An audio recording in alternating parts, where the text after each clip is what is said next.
दोस्तों नमस्कार। आज है 5 फरवरी। आज के इस वीडियो में हम द इंडियन एक्सप्रेस के इम्पॉर्टेंट न्यूज़ एंड आर्टिकल्स को देखेंगे जो हमारे बीपीएससी पॉइंट ऑफ व्यू से रिलेवेंट हो। देखिए, आपको डेली न्यूज़पेपर्स में ज़रूरी नहीं है कि आप सिर्फ करंट अफेयर्स को फॉलो करें। आप उन टॉपिक्स को लेके अपने स्टैटिक से रिलेट कर सकते हैं और उस स्टैटिक को रिवाइज कर सकते हैं बार बार, क्योंकि प्रश्न जो बनते हैं वो कहीं ना कहीं करंट अफेयर से ही इन्फ्लुएंस्ड होते हैं, इवन इन स्टैटिक्स। तो आप कोशिश ये करेंगे कि एटलीस्ट जो टॉपिक्स बताए जा रहे हैं उनको आप लिख के रखेंगे पेज या डेट वाइज या सब्जेक्ट वाइज, सो दैट जब वो आप सब्जेक्ट पढ़ रहे हो तो उन टॉपिक्स पे ज़्यादा फोकस करेंगे जिन टॉपिक्स पे हमारा डिस्कशन चला है या जिस टॉपिक्स को मैंने आपको आइडेंटिफाई कराया है। ठीक है, तो हमारा उद्देश्य इस वीडियो का ये नहीं रहता है कि आपको हम सब कुछ पढ़ा दें, समझा दें और विद्वान बना दें। हमारा उद्देश्य ये रहता है, हमारा जो ऑब्जेक्टिव ये रहता है कि आपको न्यूज़पेपर को समझना कैसे है, न्यूज़पेपर को पढ़ना कैसे है, उससे कैसे अपने लिए जूस निकालना है, अपने लिए कंटेंट निकाल के रखना है। राइट। तो आज का जो इंडियन एक्सप्रेस है उसमें 2 एडिटोरियल्स काफ़ी इंपॉर्टेंट और काफ़ी अच्छे एडिटोरियल्स हैं। एक अशोक गुलाटी जी का है और एक दामोदरन साहब का है। तो दोनों हम डिस्कस करेंगे डिटेल से। उससे पहले जो भी न्यूज़ है उससे हम क्या फैक्ट निकाल सकते हैं वो हम समझेंगे अपने प्रीलिम्स पॉइंट ऑफ व्यू से। और जिस तरह का ट्रेंड है प्रीलिम्स का, आप समझिए कि वो काफ़ी डायनेमिक हो रहा है। क्वेश्चन से एकदम से स्टैटिक जो 2-4 मैगजीन चलता था वो सब ख़त्म हो गया अब। ठीक है, तो आपको अपने आप को ब्रश अप रखना पड़ेगा करंट अफेयर से और उससे रिलेटेड डेली बेसिस पे एटलीस्ट 10 से 15 मिनट निकालने पड़ेंगे and that would be sufficient. आपको नोट्स नहीं बनाना है, बट आपको एक फोकस एरिया डेवलप करना है। और वो फोकस एरिया क्या होता है ना, कोई भी न्यूज़ आप देखेंगे 15 दिन के बाद नहीं तो एटलीस्ट 45 दिन के बाद क्या होगा, वो रिपीट होता है, एक साइकिल चलता है न्यूज़ का। तो आप अगर एक बेसिक साइकिल प्रिपेयर कर लिया अच्छे से ना, तो अगले साइकिल में आप उसको रिवाइज करेंगे तो एग्जाम तक में 3-4 साइकिल हो जाएगा आपका रिवीजन का, तो वो टॉपिक बहुत अच्छे से प्रिपेयर हो जाएगा। ठीक है, आपको कहे तो लास्ट टाइम रिवीजन की जरूरत नहीं पड़ेगी, आपके नॉन कॉग्निटिव मेमोरी जो है वहाँ से आप रिट्रीव कर सकते हैं फिर चीज़ों को। तो स्टार्ट करते हैं। आज का जो पहला न्यूज़ आर्टिकल है वो हौथी से रिलेटेड है कि यूएस और यूके ने जिस तरह से येमेन में टारगेट किया है। तो इसमें हमारे लिए समझने की क्या ज़रूरत है, हमारे लिए इतना समझना का ज़रूरत है कि अभी कहाँ चल रहा है सब कुछ। कॉन्फ्लिक्ट का सिचुएशन येमेन में है। रेड सी वाला क्राइसिस जो हम लोग देख रहे थे उससे रिलेटेड है ये। हौथीज़ कहाँ से रिलेट करते हैं अपने आप को, तो येमेन से रिलेट करते हैं। एक और ऐसा ही ऑर्गेनाइजेशन है हिजबुल्ला, वो कहाँ से रिलेट करता है, तो वो ईरान से रिलेट करता है। तो यहाँ पे मैच ऑफ द फॉलोइंग में 3-4 दे देगा। ठीक है, हौथीज़ देगा, हिजबुल्ला देगा, तालिबान देगा और एक और कोई दे देगा और बोको हराम दे दिया। यहाँ पे आपको 4 कंट्री देगा और मैच ऑफ द फॉलोइंग बना के 4 ऑप्शन दे देगा। तो ये बहुत प्रोबेबल क्वेश्चन रहता है और आने का एकदम से आसार रहता है। तो ये सब क्वेश्चन जो है ये करंट रिलेटेड रहता है, करंट ओरिएंटेशन रहता है, लेकिन इसका रिलेवेंट हमारे स्टार्टिंग में बहुत ज़्यादा होता है as far as world geography is concern. उसके बाद देखिए कुछ एरियाज जिसके प्रेसिडेंट चेंज हो रहे हैं, प्राइम मिनिस्टर चेंज हो रहे हैं या फिर कुछ इंपॉर्टेंट इंसिडेंट्स हो रहे हैं, उनकी मैपिंग करनी ज़रूरी है। जैसे मालदीव्स की मैपिंग आपको करनी ज़रूरी है। जो भी हमारे आइलैंड्स हैं अभी इंडिया के, उनकी मैपिंग आपको देखनी ज़रूरी है। फिर आपको देखना है कि चाइल, अर्जेंटीना, साउथ अफ्रीका, इनके बारे में काफ़ी न्यूज़ में ये चीज़ रही है। अर्जेंटीना में शायद लिथियम का भंडार मिला है, चाइले में भी कुछ हो रहा है। फिर साउथ अफ्रीका में वो लोग इजराइल के अगेंस्ट में जो आईसीजी में गए हैं, तो ये सब पे इश्यूज़ चल रहे हैं। तो इसको आपको मैपिंग करना बहुत एसेंशियल है। आज की मैपिंग में आप इन 3 इलाकों को मैप करेंगे। ठीक है, इसके साथ साथ देखिए कि यहाँ पे नामीबिया के प्रेसिडेंट हेज गिनगॉब का डेथ हो गया। तो नामीबिया कहाँ है ये आपको पता होना चाहिए। एक्चुअली अफ्रीका में देखें ना, जो भी लैंडलॉक कंट्रीज़ हैं वो हमारे लिए काफ़ी इंपॉर्टेंट हो जाते हैं क्योंकि सवाल वहाँ से बनते हैं। फिर अफ्रीका में आप देखेंगे जो भी मिनरल रिच या मिनरल रिसोर्स जहाँ पे बहुत ज़्यादा है वो एरियाज़ इंपॉर्टेंट है क्योंकि वो हमेशा कॉन्फ्लिक्ट रिलेटेड रहता है। फिर आपको वहाँ पे ब्लड डायमंड की बात होती है, तो वो सब आपको दिमाग में रहना है वो क्या चीज़ है। तो यहाँ से आप नामीबिया को देखेंगे कहाँ पे है। चाइल, अर्जेंटीना, साउथ अफ्रीका कहाँ पे है, वर्ल्ड मैप में आप उसको बनाएंगे।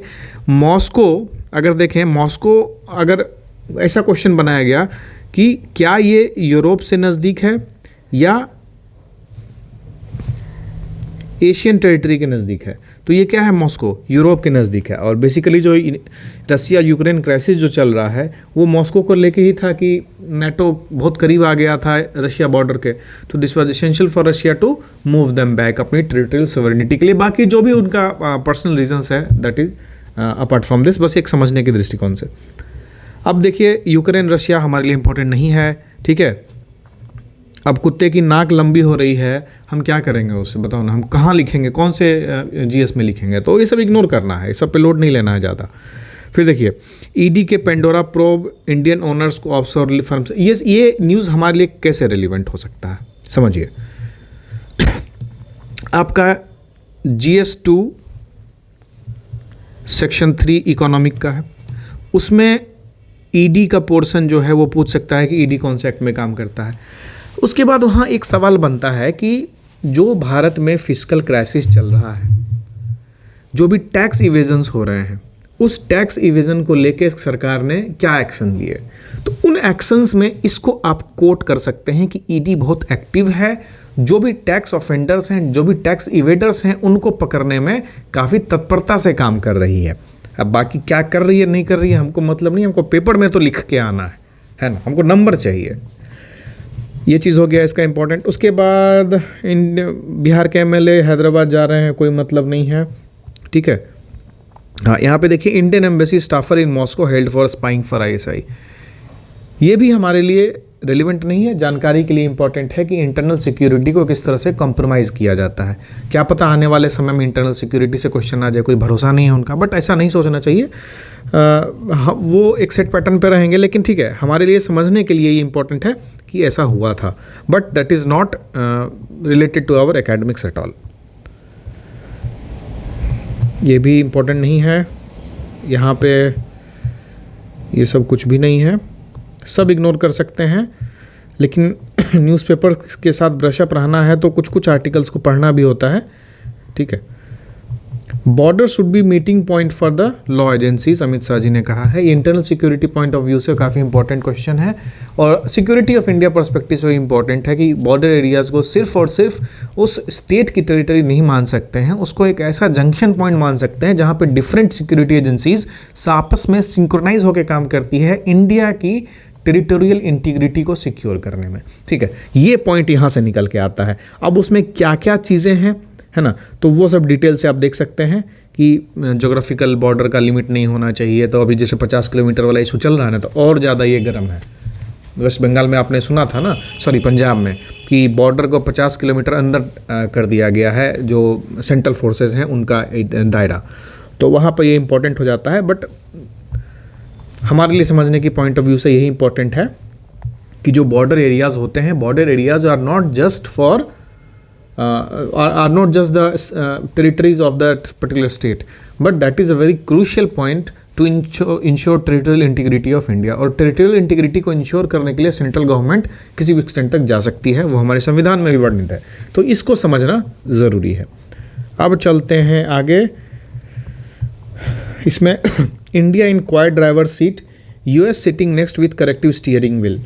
अब देखिए, ग्रेसिटी जो है वो कौन है, US एम्बेसडर टू इंडिया। इसमें यूनाइटेड स्टेट्स और इंडिया का रिलेशन जो है ना, एक बम्पी राइड की तरह है, कभी ऊपर जाता है कभी नीचे जाता है। वहाँ की जो पॉलिटिकल पार्टी है उनका भी किसी एक का सपोर्ट रहता है, कोई एक नेशनलिस्टिक पार्टी है तो कोई सपोर्ट करती है, कोई सपोर्ट नहीं करता है। दूसरा रीज़न ये भी है कि जिस तरह से अभी सिक्योरिटी सिनारियो चेंज हो रहा है ना इंडियो पैसिफिक रीजन का, उसमें भारत को यूनाइटेड स्टेट्स आगे बढ़ाने की कोशिश कर रहा है, क्योंकि एशिया में अगर आप देखिए तो इमर्जिंग स्टेट चाइना ही है, और कहे तो एक टाइम अभी वो सैचुरेट होता जा रहा है धीरे धीरे, और इंडिया की डेमोग्राफिक सिचुएशन जो है अभी पीक पे जाने ही वाली है, तो पीक से उतरते भी उसको 20 साल लगेगा। तो उस टाइम पे जो सबसे मोस्ट डायनेमिक स्टेट जो होगा, सबसे मोस्ट प्रोडक्टिव कंट्री जो होगा, इंडिया ही होगा एशिया में। तो ये ज़रूरी है यूनाइटेड स्टेट्स के लिए कि इस एरिया को डोमिनेट करने के लिए उन कंट्रीज़ के साथ लाइजनिंग की जाए, उन कंट्रीज़ के साथ पार्टिसिपेट किया जाए जो आने वाले टाइम में काफ़ी पावरफुल हो सकते हैं। तो इंडिया उनमें से एक है, तो ये रीज़न है यूनाइटेड स्टेट्स का भारत के साथ लगे रहने का। अब लगे रहने में एक तरीका है उनका क्वाड का, ठीक है। तो क्वाड में कौन कौन सी कंट्रीज हैं आपके लिए जानना ज़रूरी है। क्वाड में इंडिया है, ऑस्ट्रेलिया है, जापान है और यूनाइटेड स्टेट्स है। तो US एम्बेसडर ने कहा कि India is in the quad driver seat, मतलब क्वाड जो इस रीजन का जो पूरा सिनारियो है उसको इंडिया आगे बढ़ा रही है, लीड कर रही है, लेकिन सपोर्टिंग रोल में, और जहाँ भी आप दिक्कत होता है आपको, जहाँ मतलब करेक्शन की ज़रूरत होती है, उस सीट पे यूनाइटेड स्टेट्स बैठा हुआ है। मतलब हम आपके साथ हैं, इस एरिया में जो भी आप हरकत करेंगे तो हम आपके साथ हैं, आप आगे बढ़िए, हम आपके साथ हैं, ये कहने की कोशिश कर रहे हैं ये, ठीक है। तो ये जो इक्वेशन बना है क्वाड वाला, ये बहुत सारे एंगल से आप देखें तो एक तो चाइनीज़ सैंक्शन को कम, चाइनीज़ इन्फ्लुएंस को कम करने के लिए है, फिर इंडिया की डोमिनेशन को बढ़ाने के लिए। अब यूरोप की डोमिनेशन जो इंडो पैसिफिक में बढ़ने का चांस है, क्योंकि फ्रांस का भी एक आइलैंड है यहाँ पे, ठीक है, तो वो अपना स्ट्रैटेजिक पॉइंट ऑफ व्यू बना के रखता है। यूरोप से यूनाइटेड स्टेट्स को हमेशा खतरा रहा है as far as trade and commerce is concern, as far as their culture is concern, ठीक है। यूनाइटेड स्टेट्स फ्रीडम फ्रीडम कहते हैं, लेकिन यूरोप जैसा सिस्टम वो बना नहीं पाते हैं, तो यूरोप से हमेशा उनका कुछ ना कुछ पंगा रहता ही है। अब क्या है कि यूरोप का इन्फ्लुएंस इंडो पैसिफिक में ना हो। अगर यूरोप में इंडो पैसिफिक का इन्फ्लुएंस हो गया तो यूनाइटेड स्टेट्स अपना दायरा जो है वो एक्सपेंड नहीं कर पाएगा, राइट। तो वहाँ पे थोड़ा समझने की ज़रूरत हो जाती है कि यूरोप की वो कर्टेल करना चाहते हैं, तो इसलिए वो अपना प्रेजेंस बिना यूरोप के यहाँ पे है। अब इंडिया को काउंटर करने के लिए वहाँ कुछ इन्होंने करके रखा है फिर, है ना।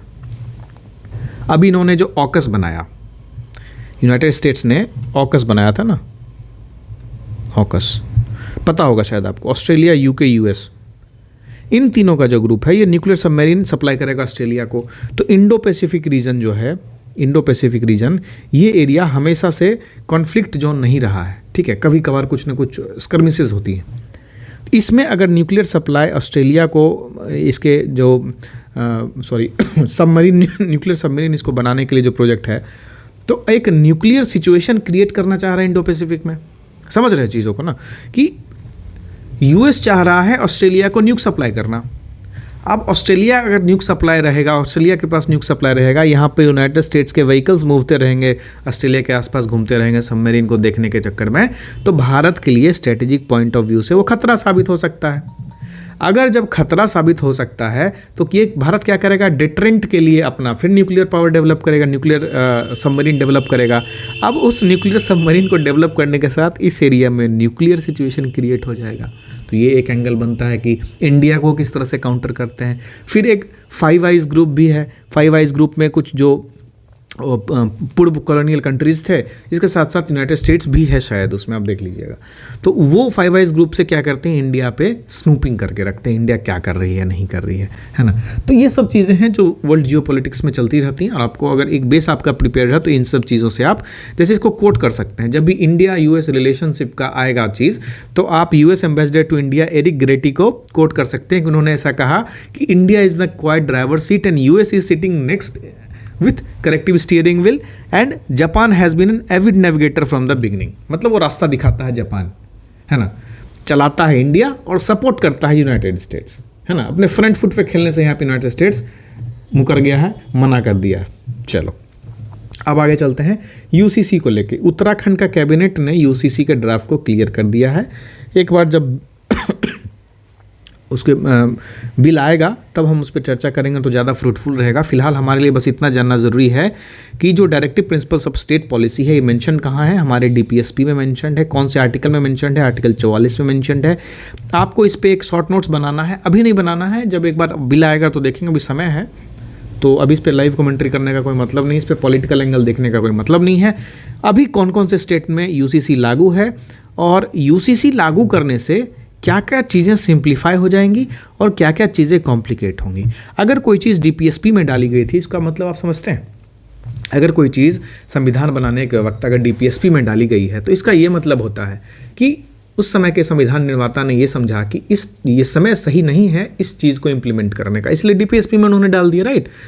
अब अगर आप उसको इम्प्लीमेंट करना चाहते हैं, मतलब आप बताना चाहते हैं कि इंडिया के पास वो विल पावर है कि उन चीज़ों को इम्प्लीमेंट कर सकें, तो why only article 44, why not other articles that are mention in DPSP जिसको हम इम्प्लीमेंट कर सके अपने विल पावर से, है ना।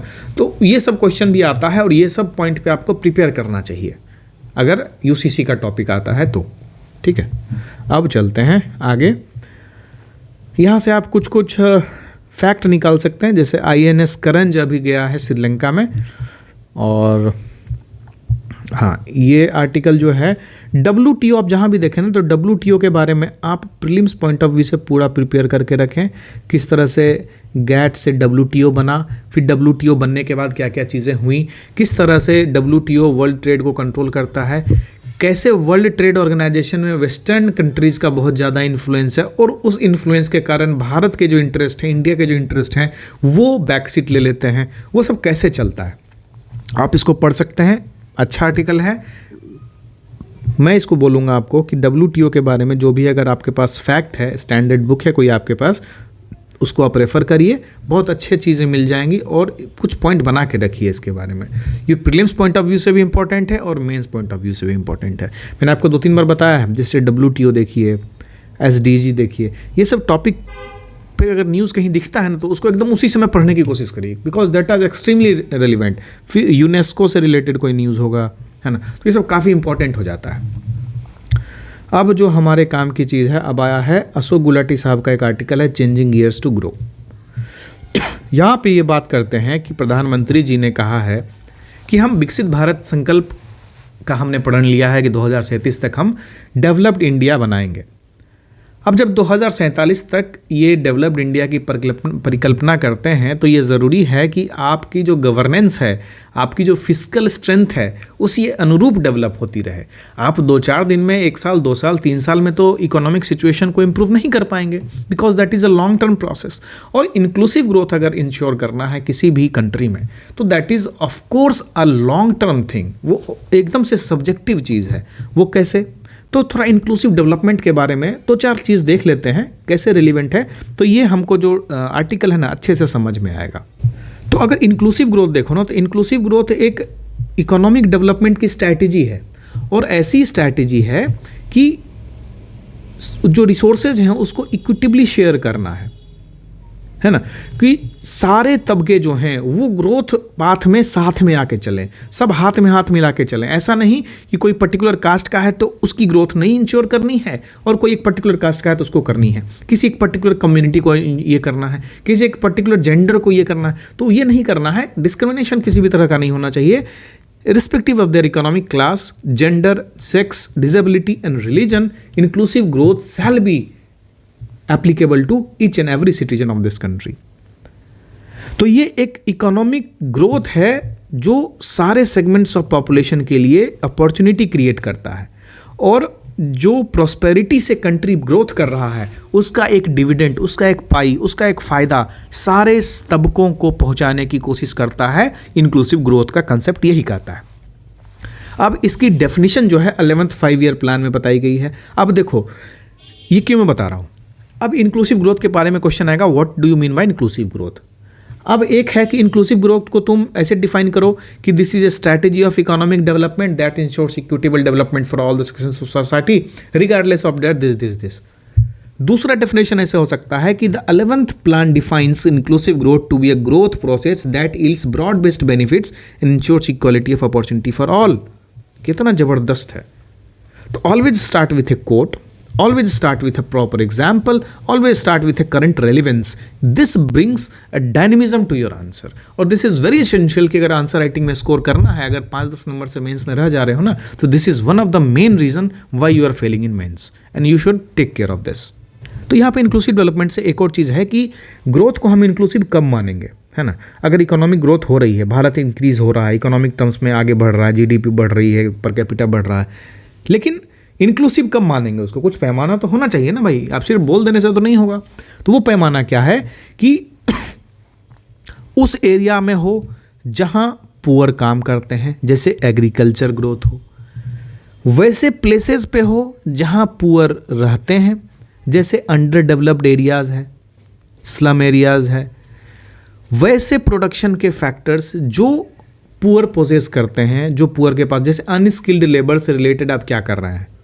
जैसे अब आगे हम देखेंगे, मनरेगा को बोलते हैं कि आप आवास योजना से रिलेट कर दीजिए, तो क्या होगा, मनरेगा को कंटिन्यूस रोजगार मिलता जाएगा, अपने गांव शहर में ही मिलेगा, और आवास योजना के तहत इंफ्रास्ट्रक्चर बिल्डिंग भी होती रहेगी।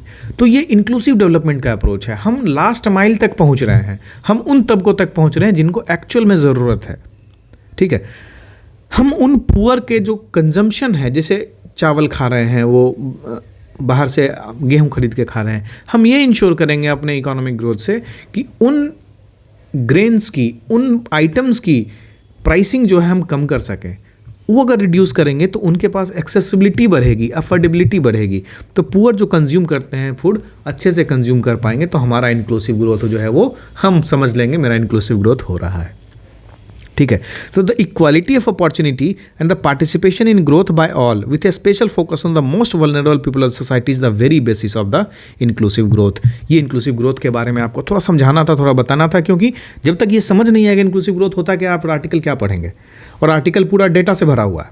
ठीक है, तो अब उसको समझने के लिए भी थोड़ा सा तो बुद्धि लगाना पड़ेगा ना। तो ये इंक्लूसिव डेवलपमेंट के बारे में और बाकी चीज़ है कि इसमें 4 एट्रीब्यूट होते हैं, opportunity, capability, access and security, है ना। तो ये इंश्योर करता है, ये एट्रीब्यूट फोकस करता है कि किस तरह से हम अपॉर्चुनिटी क्रिएट करें, उनकी कैपेबिलिटी डेवलपमेंट करें, उनको एक्सेस ऑफ रिसोर्सेज दें, और उनकी सिक्योरिटी को, चाहे वो सोशल सिक्योरिटी हो, चाहे वो लाइवलीहुड सिक्योरिटी हो, जिस तरह की सिक्योरिटी हो वो हम इंश्योर करने की कोशिश करें। राइट, चलिए अब हम आते हैं अपने न्यूज़पेपर पे। तो राइटर इसमें क्या बोल रहे हैं कि प्रधानमंत्री जी ने जो विकसित भारत संकल्प की परिकल्पना की है 2047 तक, तो वो कहते हैं कि एक राम राज्य बनाने की बात करते हैं वो, जहाँ पे एक inclusive and sustainable growth model होगा। अब इंक्लूसिव मॉडल तो आप समझ गए, ठीक है, कि इंक्लूसिव ग्रोथ क्या होता है। उसी ग्रोथ स्टोरी को अगर हम रेप्लिकेट करेंगे रियल टाइम में तो वो हो जाएगा इंक्लूसिव ग्रोथ मॉडल। अब सस्टेनेबल ग्रोथ मॉडल क्या होता है, आप एक चीज़ ये समझिए कि आपके पास अभी 5 किलो कोयला बचा है, ठीक है, आप क्या कर, और आपके पास ये डेटा भी है कि ये 5 किलो कोयला आप अगले 2 साल तक इस्तेमाल कर सकते हैं। अब यार ये कमेंट मत करना यार 5 कोयला तुम 2 साल तक कैसे इस्तेमाल करोगे, समझाने के लिए है, कुछ चीज़ें जो है ना सपोज करके होती हैं। तो ये जब 5 किलो और कोयला को 2 साल चलाना है, तो हम लोग सस्टेनेबल ग्रोथ मॉडल की बात कर रहे हैं। तो अब क्या होगा कि सरकार क्या करेगी कि ठीक है हमको 5 किलो ही कोयला है, हम क्यों ना ऐसा करें कि मेरे पास जो 2 साल का टाइम है, तो दूसरा साल का जो लास्ट डे का यूसेज होगा हम इससे इंश्योर करेंगे, और अभी से लेके वो लास्ट डे तक हम कुछ अल्टरनेट मैकेनिज्म इस्टेब्लिश करें। या फिर ये कह सकते हैं कि हम इसको डिवाइड कर देते हैं, मतलब 1 kg और 4 kg, 1 kg अभी यूज़ करेंगे, 4 kg अगले साल के लिए रख लेते हैं, और इस 1 kg के यूसेज करने के साथ हम इसके अल्टरनेटिव सोर्सेज ऑफ एनर्जी को क्या डेवलप कर सकते हैं, चाहे हम सोलर से प्रोड्यूस करें, न्यूक्लियर से प्रोड्यूस करें, हाइड्रो इलेक्ट्रिसिटी से प्रोड्यूस करें, हम किसी तरह से ऐसा अल्टरनेट सोर्सेज ढूंढें कि हम कोयला के यूसेज को कम कर सकें, और इस साल हम सिर्फ 1 kg प्रोड्यूस कर सकें। इससे 2 फ़ायदा होगा, एक तो हमारे प्रेजेंट जनरेशन को पॉल्यूशन का सामना नहीं करना पड़ेगा, क्योंकि मात्र 1 kg कोयला हम जलाएंगे, तो अगर 4 kg जलाते 5 kg उससे तो कम जल रहा है, तो पॉल्यूशन कम होगा। दूसरा, हम फ्यूचर जनरेशन के लिए स्टोर करके रख रहे हैं कि भाई तुमको अगर न्यूक्लियर पावर प्लांट नहीं चला पाए, तुम सोलर पावर में कुछ इशू हो गया, लेकिन फिर भी तुम्हारे पास इतना रिसोर्स रहेगा कि तुम अपने लाइवलीहुड को सस्टेन कर सकते हो एटलीस्ट 1 साल से 1.5 साल आराम से। ठीक है, तो हम क्या कर रहे हैं, एक अल्टरनेटिव सोर्स भी बना रहे हैं। इससे क्या होगा कि फ्यूचर जनरेशन जो ये 4 kg का 4 kg ये फिर अगले साल तक पोस्टपोन कर देगी इशूज़ का, क्योंकि उसके पास सारी उसकी जो रिक्वायरमेंट है वो अल्टरनेटिव सोर्सेज से ही पूरी हो जाएंगी उसकी। तो इस तरह के ग्रोथ मॉडल को हम सस्टेनेबल ग्रोथ मॉडल बोलते हैं। अब जब इस तरह की बात होती है तो मोदी जी जो हैं, राइटर बोल रहे हैं कि वो राम राज्य की परिकल्पना कर रहे हैं, वो राम राज्य के प्रॉमिस पे राइड कर रहे हैं और इंक्लूसिव सस्टेनेबल ग्रोथ मॉडल की बात कर रहे हैं। तो ये इंपॉर्टेंट हो जाता है कि उनके जो परफॉर्मेंस है उनका लास्ट 10 साल का, उसको एनालिसिस करके हम ये सिनॉप्सिस पे आ पाएँ कि 2047 तक क्या होने वाला है सिचुएशन। तो पोस्ट कोविड टाइम पे मोदी गवर्नमेंट ने बहुत अच्छा काम किया। राइटर ऐसा लिखते हैं कि जो रिकवरी पीरियड में जिस तरह से इकोनॉमी को रिवाइव करना था, तो बहुत अच्छा रिवाइव हुआ। तो अब सिर्फ बोलने से नहीं हुआ, इसके पीछे आपको डेटा देना पड़ेगा। तो कुछ डेटा देते हैं राइटर यहाँ पे, जैसे डिपार्टमेंट ऑफ इकोनॉमिक अफेयर्स क्या कहता है कि इंडिया अभी मोर देन 7% ग्रोथ जीडीपी में 3 साल तक इंश्योर करेगा FY24 तक। फिस्कल ईयर 24 तक जो है 7% ग्रोथ, दिस इज़ बहुत ज़्यादा होता है 7% ग्रोथ। किसी भी G20 कंट्रीज़ का इतना नहीं है ग्रोथ रेट अभी के टाइम पे, क्योंकि बहुत सारा सिचुएशन, अभी देखिए कितना कॉन्फ्लिक्ट सिचुएशन चल रहा है, सप्लाई चेन जो है वो बाधित हो जाता है। फिर क्या होता है कि आपको रॉ मटेरियल सही टाइम पे नहीं मिलते हैं, आपके इकोनॉमिक जो फैक्टर्स ऑफ प्रोडक्शन है उसी में एक चीज़ गायब हो जाता है किसी न किसी।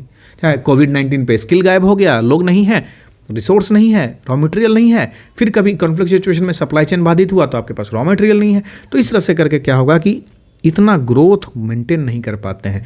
अगर इंडिया इतना मेंटेन कर पा रहा है, मतलब this is showing India in a very good picture.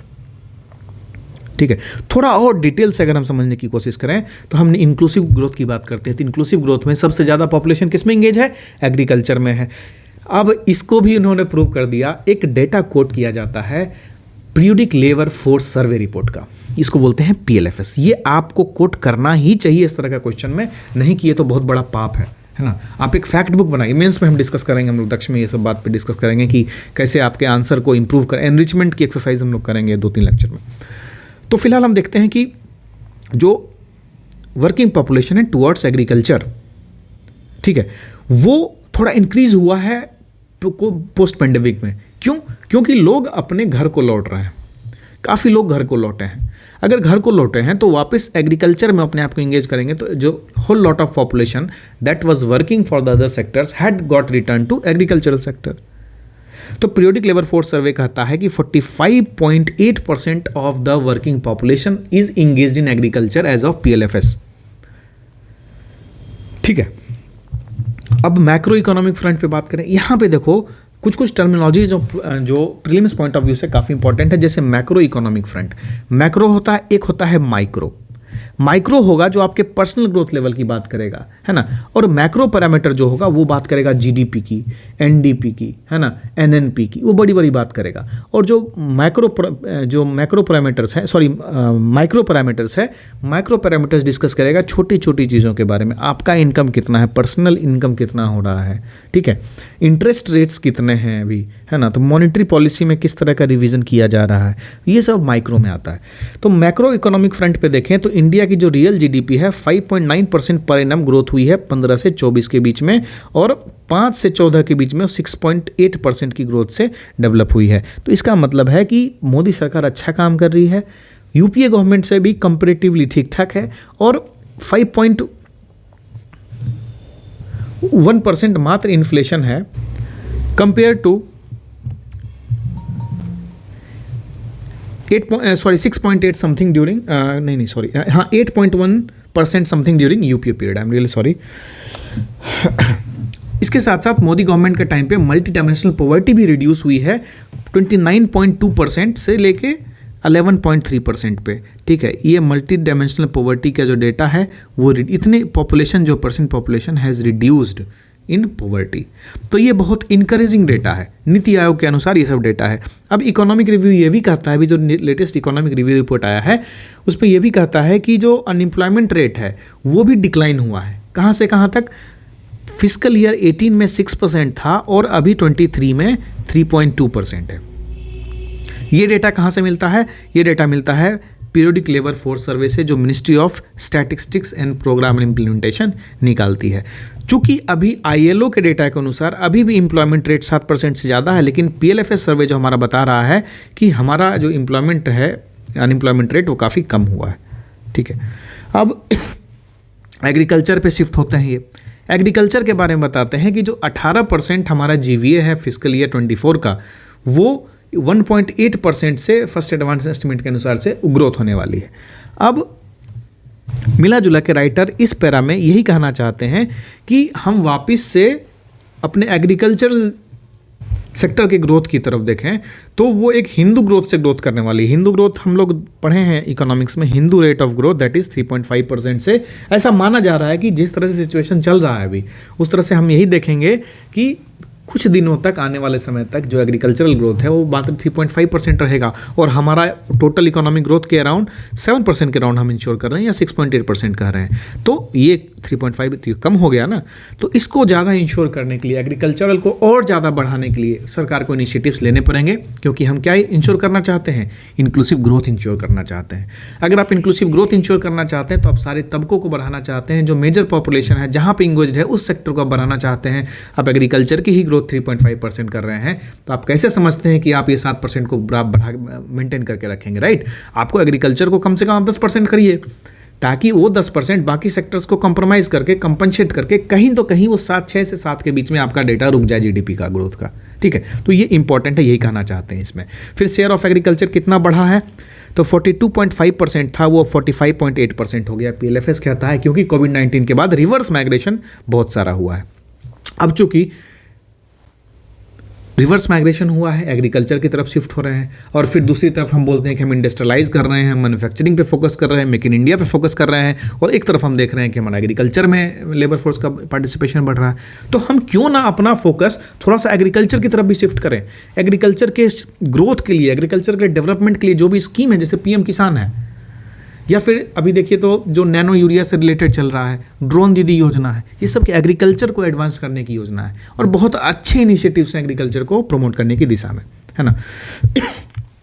Writer ये भी बोलते हैं कि जो फार्म इनकम है और जो नॉन फार्म रूरल ऑपरेशंस है, उससे पैसा बहुत कमाए। नॉन फार्म रूरल ऑपरेशन में क्या हुआ, जैसे कोई गाय रखते हैं, गाय का दूध होता है वो डेयरी में बेचते हैं, कुछ पैसा आता है उससे, तो उससे जो कॉस्ट है, कुछ दिनों में ऐसा देखा गया है कि उससे जो मार्जिन है, जो प्रॉफिट मार्जिन या पैसा जो आता है वो कम हुआ है।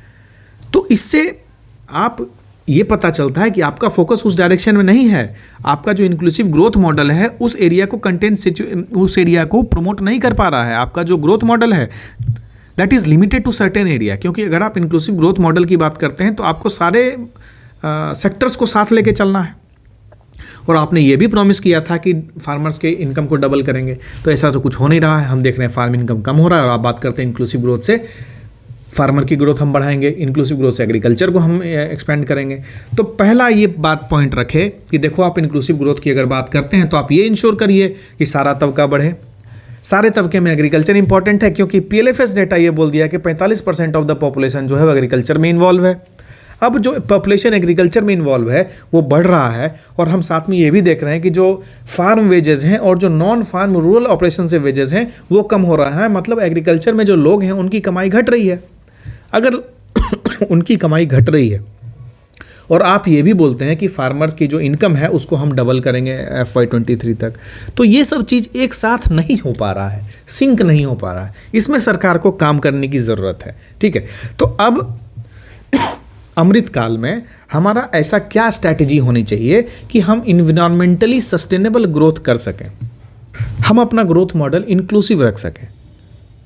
तो ये आंसर है कि जो भी हम एक्सपेंडिचर्स कर रहे हैं, जो भी हम सब्सिडी वाला चीज़ कर रहे हैं, है ना, हम उसको थोड़ा कंट्रोल करें, उस पर थोड़ा लगाम कसें। जो भी हम फिस्कल कंसोलिडेशन की बात करते हैं तो उस पर हमारा फोकस थोड़ा बढ़े। तो ये कैसे होगा, इसको उन्होंने डाटा से प्रूव करने की बात की। अब देखिए, यहाँ पे फिस्कल डेफिसिट की बात करते हैं, आपको पता होना चाहिए फिस्कल डेफिसिट क्या होता है। तो फिस्कल डेफिसिट जो है 5.8% से 5.1% की दिशा में कदम बढ़ाया जा रहा है, जो कि बहुत अच्छा कदम है।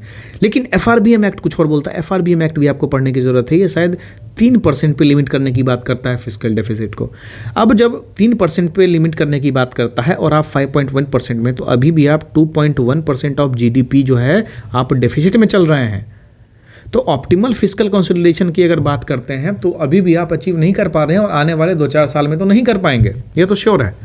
तो ये एकदम से ज़रूरी है कि आप फिस्कल कंसोलिडेशन पे ध्यान दें अगर आपको इंक्लूसिव ग्रोथ इंश्योर करना है तो, ठीक है।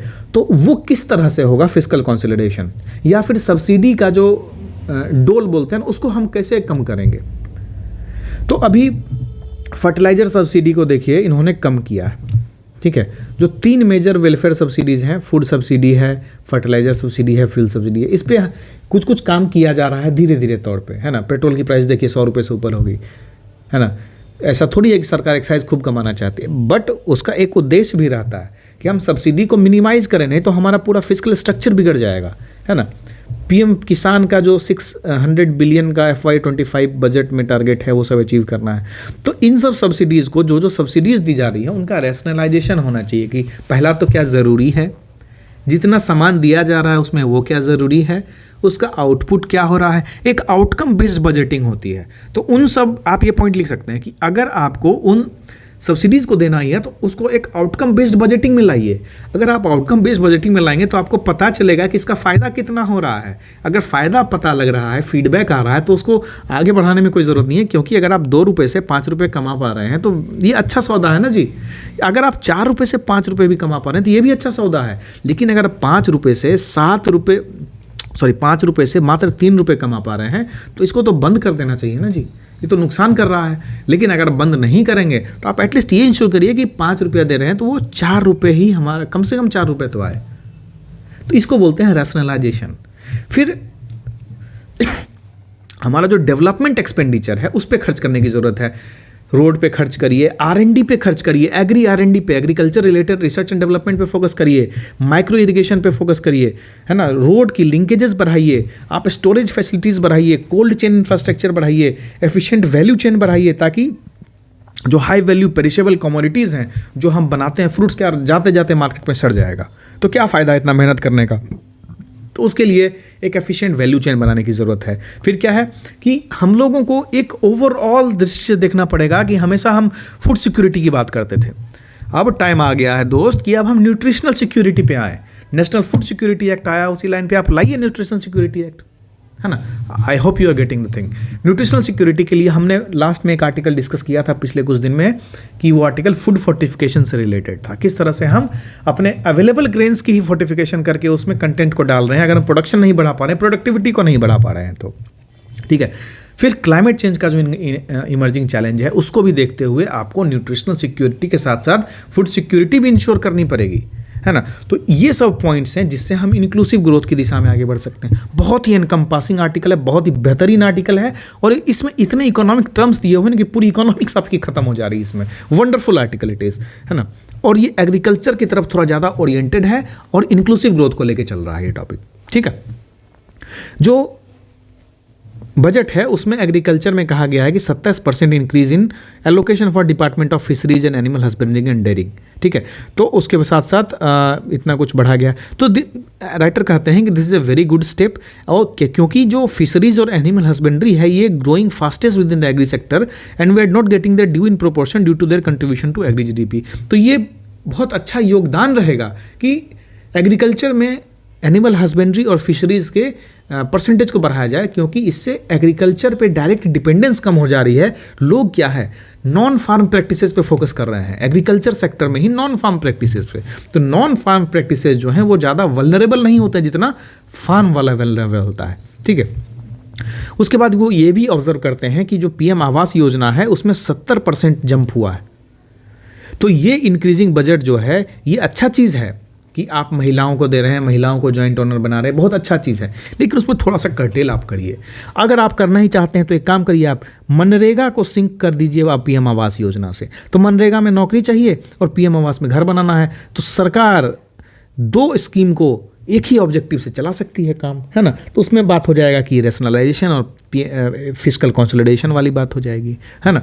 तो इस तरह से भारतीय जनता पार्टी की सरकार राम राज्य की परिकल्पना कर सकती है भारत में, और ये सोच सकती है कि इंडिया 2047 तक एक डेवलप्ड कंट्री उभर के आएगा। तो ये इस आर्टिकल का आपको सिनॉप्सिस था, आप समझिएगा। कुछ कुछ चीज़ें जो मैंने मार्क की हैं ज़रूर पढ़िएगा, है ना। अपने स्टैटिक को एक बार जरूर रिवाइज करिए, इकोनॉमिक्स को।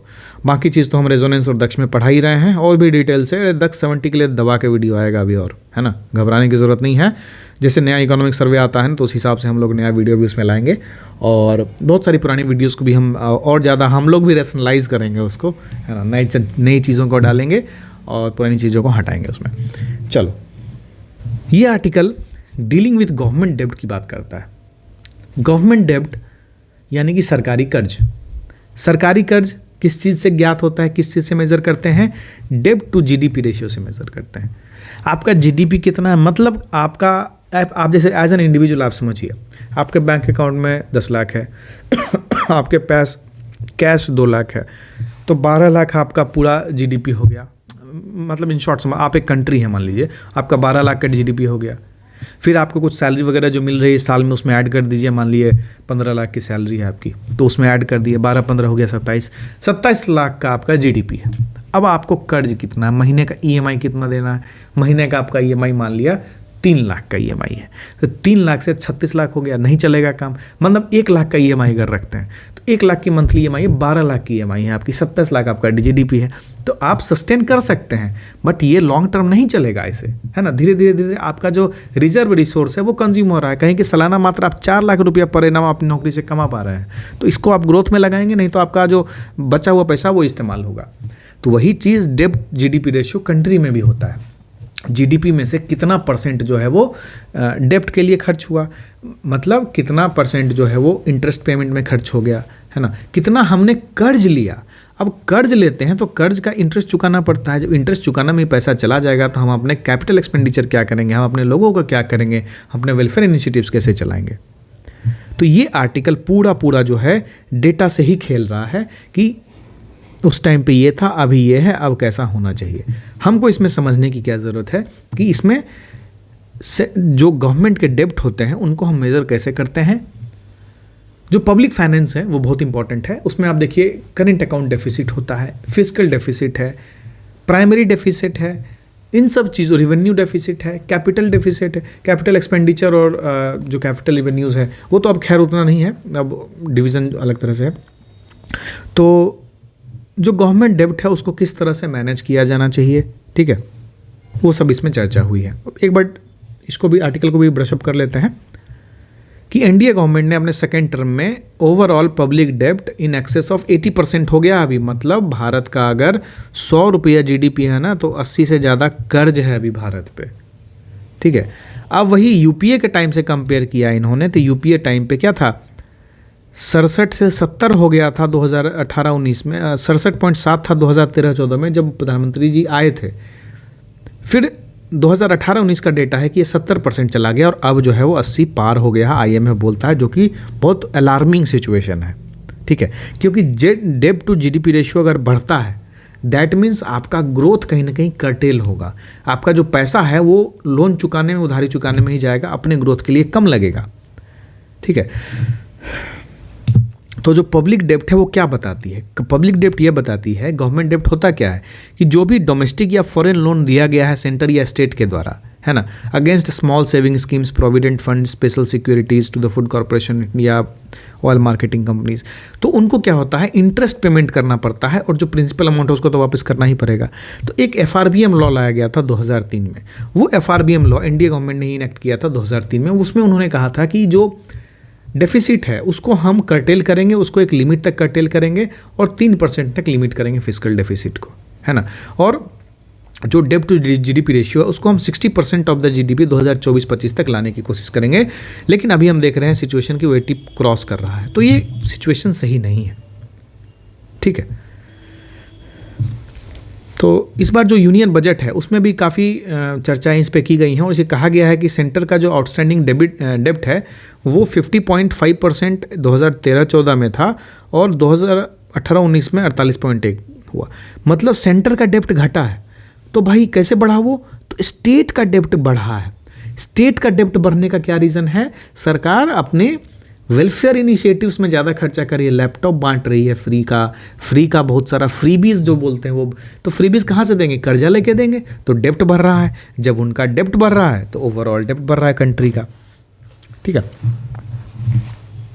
इस समय यही सब डेटा बताते हैं कि कितना डेब्ट क्या है, कितना कैसे चल रहा है, किसका कितना सर्ज हुआ, कितना बढ़ा, कितना कम हुआ।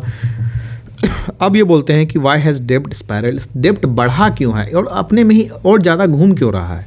सबसे ज़्यादा इंपॉर्टेंट क्योंकि आप देखेंगे 2019 के बाद से कोविड डिस्ट्रप्शन आया, है ना, सरकार के पास रिसोर्स एकदम ख़त्म हो गया, टैक्स वैक्स एकदम ख़त्म हो गया, इकोनॉमी ठप पड़ गई थी, हेल्थ और सोशल सेफ्टी नेट में काफ़ी एक्सपेंडिचर हो गया, तो सरकार को क्या है कुछ पैसा कर्ज लेना पड़ा।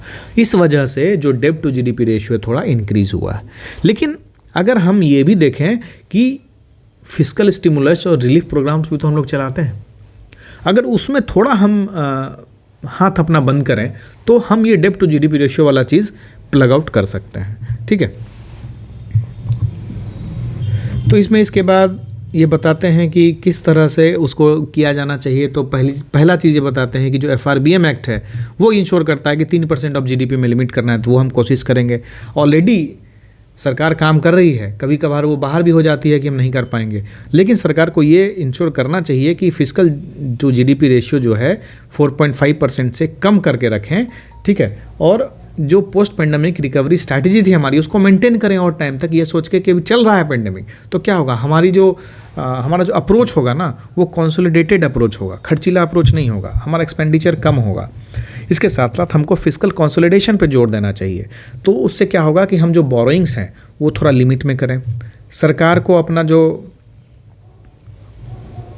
डेब्ट है उसको लिमिट करना होगा। और IMF वार्न करती है कि 100% मार्क मत करोगे तो फिर दिवालिया घोषित हो जाओगे, है ना। तो इसको एक डिनोमिनेटर इफेक्ट भी बोलते हैं हम लोग, ये पढ़ सकते हैं आप। चलिए, अब जो गवर्नमेंट डेब्ट है और फिस्कल डेफिसिट है वो जनरली किस चीज़ में कोट होता है, GDP at current market price या GDP एट बेसिक प्राइस या फैक्टर प्राइस। तो इसमें देखेंगे कि GDP at current market price पे गवर्नमेंट डेब्ट और फिस्कल डेफिसिट काउंट होता है, ठीक है। GDP growth can come from both real output increases and inflation, दोनों से हो सकता है।